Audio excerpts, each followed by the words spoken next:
بسم اللہ الرحمن الرحیم۔ السلام علیکم، میں ہوں اقبال سحر اور آپ دیکھ رہے ہیں ریئل نیوز ورلڈ۔ ناظرین، اس وقت ہم آپ سے افسوسناک خبر شیئر کر رہے ہیں۔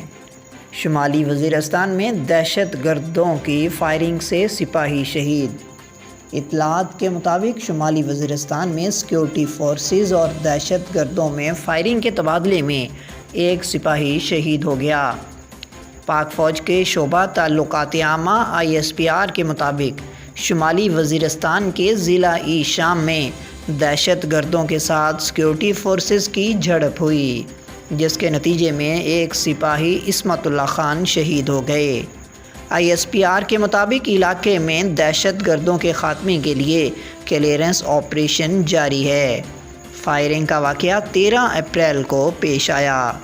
ادھر دوسری جانب پاکستان کے وزیر اعظم شہباز شریف نے شمالی وزیرستان کے ضلع شام میں فورسز پر دہشت گردوں کے حملے کی شدید مذمت کرتے ہوئے میاں والی سے تعلق رکھنے والے 28 سالہ سپاہی عصمت اللہ خان شہید کو عظیم قربانی پر خراج عقیدت پیش کیا۔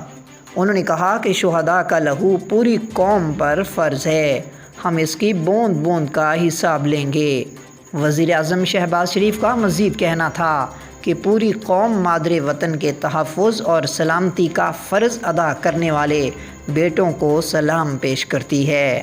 مزید اپڈیٹ کے لیے ہمارے ساتھ وابستہ رہیں۔ اگر آپ نے ہمارے چینل کو سبسکرائب نہیں کیا تو کر دیجئے اور بیل آئیکن کو پریس کرنا مت بھولیے تاکہ ہماری نئی ویڈیو کا نوٹیفیکیشن بر وقت آپ تک پہنچ سکے۔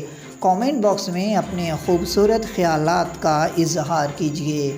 اسلام زندہ باد، پاکستان پائندہ باد۔